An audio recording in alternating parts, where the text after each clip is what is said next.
Bonsoir, au sommaire de l'actualité, ce soir, la Maison des Compagnons du Devoir de Strasbourg ouvre ses portes tout le week-end. Dans le Rhin, le gaming est à l'honneur à l'occasion du grand show d'e-sport à Colmar. Visitez l'unique parc de loisirs connecté de France, l'Experience Park. Et puis, l'étoile montante du rock français Radio Elvis est de retour sur la scène strasbourgeoise. Mais pour commencer, des lycéens venus du bout du monde en visite au Parlement européen à Strasbourg. Originaires de Saint-Pierre-et-Miquelon, ils sont 23 à avoir parcouru 4000 km pour représenter la France à Euroscola. Plusieurs fois par an, l'hémicycle ouvre ses portes à des centaines de jeunes issus des 28 États membres de l'Union européenne. Le temps d'une journée, ils troquent les bancs de l'école pour les fauteuils du Parlement. Ateliers, débats sur des sujets d'actualité et votes, ils se mettent dans la peau d'un eurodéputé. Le but, participer aux travaux d'une institution européenne et comprendre le rôle de l'Europe. Journée portes ouvertes aujourd'hui et jusqu'à dimanche chez les Compagnons du Devoir. Pour l'occasion, la Maison de Strasbourg a ouvert ses portes aux collégiens, lycéens et étudiants en quête d'orientation. Ateliers et salles de classe, les jeunes compagnons étaient en pleine démonstration. Le but, recruter et montrer le vrai visage des métiers du bâtiment, de la bouche et de l'industrie. Cécile Motz est allée à leur rencontre.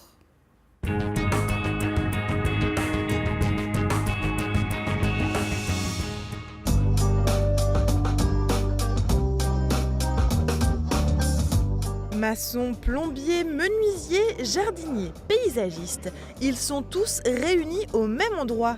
Les Compagnons du Devoir proposent 31 formations dans 6 filières différentes.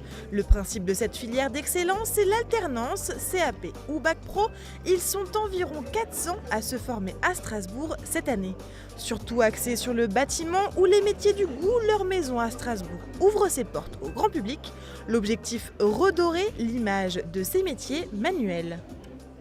Donc c'est vrai qu'on essaye de faire un gros travail là-dessus, sur l'image du métier, sur qu'est-ce que ça peut apporter, les perspectives d'avenir, voilà, les conditions de travail, parce que tout évolue. Voilà, aujourd'hui on est en 2019 et le maçon qui a pas de pays ou qui n'a pas de matériel de manutention ou quoi que ce soit pour l'aider, ça n'existe plus, ça, ou quasiment plus.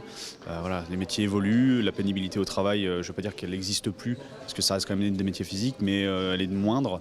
Et après, en termes de perspectives d'avenir, oui, il y a vraiment moyen d'évoluer rapidement et qualitativement, on va dire. Ce responsable compagnon met un point d'honneur à développer ses partenariats avec les entreprises de la région.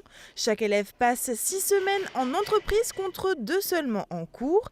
Un emploi du temps qui a séduit Evan. Depuis 1 an, il fait partie des 190 résidents de la maison de Strasbourg. Ce qu'il souhaite, c'est devenir couvreur. J'avais fait les portes ouvertes et je trouve ça un métier qui m'a beaucoup plu.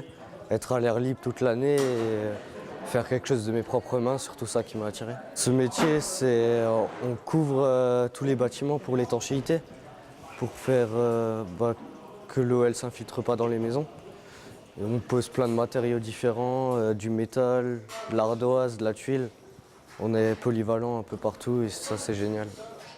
À 16 ans, ce jeune homme originaire de Saint-Louis travaille dans une entreprise à Elkirch et il en est conscient, être couvreur, c'est un peu être sportif.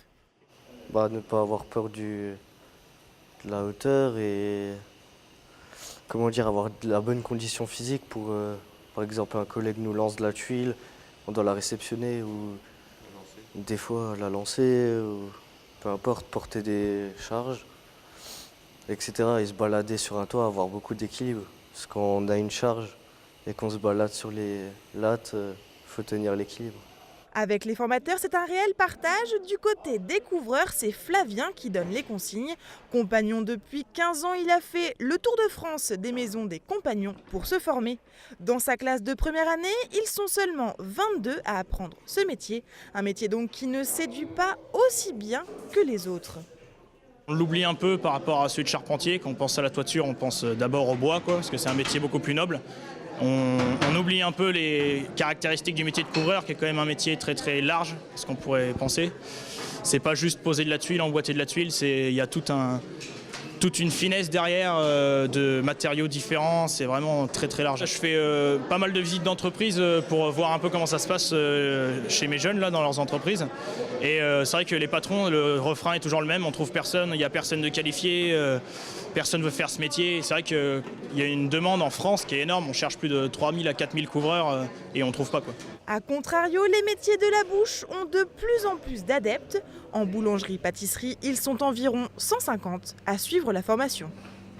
Actuellement, on a un petit peu le vent en poupe en fait parce qu'il y a beaucoup d'émissions télé qui ressortent aussi. Donc ça intéresse beaucoup de jeunes et beaucoup de monde qui débutent dans notre profession. Alors c'est un corps de métier qui a vraiment beaucoup évolué parce qu'on a intégré aussi le métier de fromager et le métier de boulanger et de vigneron au sein des compagnons.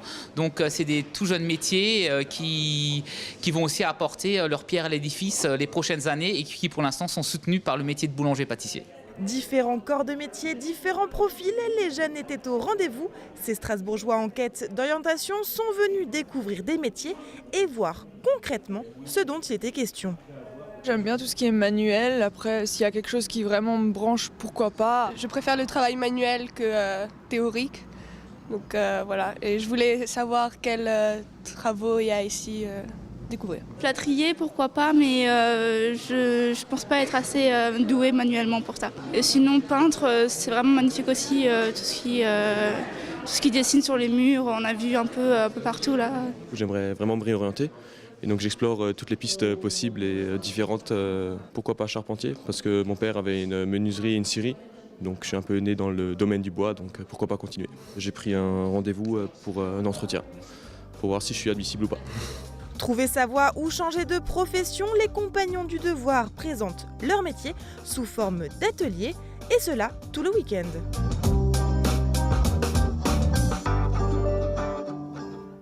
À vos PC, manettes et outils de gamer. Le parc des expositions de Colmar accueille ce week-end le plus grand show d'e-sport jamais organisé en Alsace.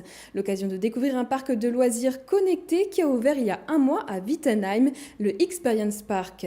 Le complexe propose un mélange de sport traditionnel et de jeux vidéo. Immersion avec Marine Zis.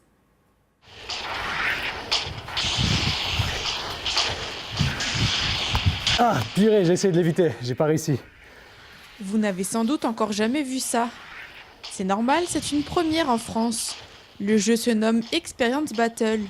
Dans les jeux classiques, on se passe généralement une balle. Ici, on s'envoie des boules de feu. Le principe, toucher le plus grand nombre de fois son adversaire, tout en évitant ses projectiles.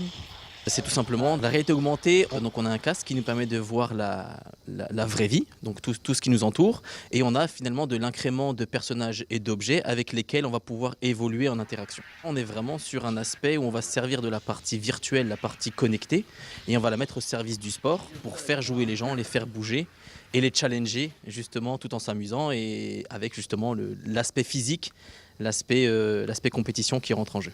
Le concept vient tout droit du Japon. Il sera présenté ce week-end lors de la première édition du Colmar eSport Show, une compétition de e-sport qui réunira des joueurs de jeux vidéo. C'est d'ailleurs l'heure des derniers préparatifs au parc des expositions de Colmar.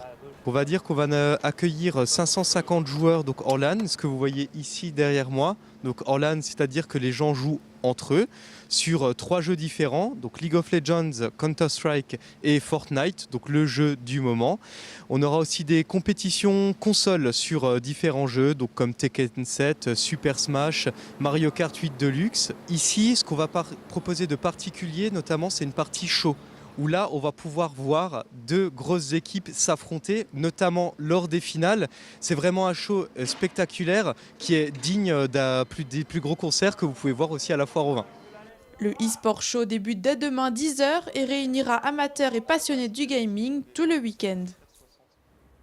Le groupe de rock Radio Elvis était sur la scène de la laiterie hier soir. Venu interpréter Ces garçons-là, titre de leur dernier album sorti en novembre dernier. Ces garçons-là, justement, se sont formés sur la scène parisienne il y a 5 ans.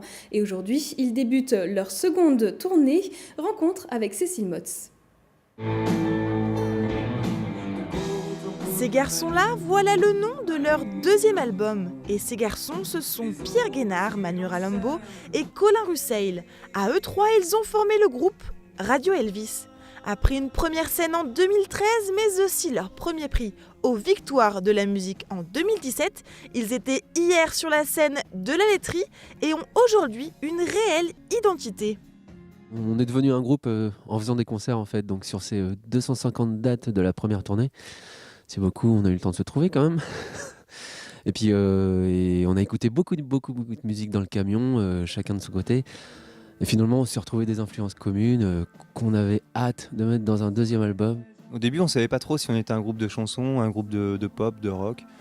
La tournée nous a montré qu'on était finalement un groupe de rock sur scène parce qu'on est dans une énergie très live et assez forte. Et en album c'est un peu plus complexe que ça. Je pense qu'il ne faut pas trop séparer les choses. On est un peu pop, un peu rock, un peu chanson. Enfin c'est très électrique et c'est en français.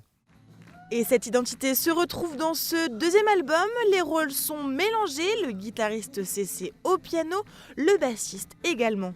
Après un an entre composition et enregistrement, dans cet album, c'est leur histoire qu'ils racontent. Ce deuxième album, il parle un peu de solitude, forcément. Il y a aussi des chansons d'amour. Mais surtout, ce qu'on a voulu dans ce deuxième album, c'était montrer un peu qui nous sommes dans la vie, ce qu'on a vécu sur les 2 ans et demi de tournée qui ont précédé ce deuxième album. Et voilà, donc ça se ressent dans les textes. Il y a quelque chose qui est assez ancré dans le réel. Et puis dans la musique aussi, il y a quelque chose de très flamboyant dans notre disque. En fait, les paroles sont souvent un peu sombres et la musique est là pour apporter la lumière. Après La Rochelle et Niort, ils étaient pour la seconde fois sur la scène strasbourgeoise. Leur chemin ne s'arrêtera pas là puisque d'autres villes et d'autres salles de concert vont suivre. La tournée continue pour eux le 26 janvier dans le Pas-de-Calais, à Wagny. Place à l'image du jour d'Oliviane. Ce sera jeudi prochain sur ce plateau. La chaîne Public Sénat délocalise sa matinale à Strasbourg sur le plateau d'Alsace 20. Et l'invité politique de Cyril Viguier sera Laurent Wauquiez. Le président des Républicains lancera sur notre plateau sa campagne des Européennes. Attention, la matinale de Public Sénat débute à 7h30 et sera également retransmise sur Alsace 20.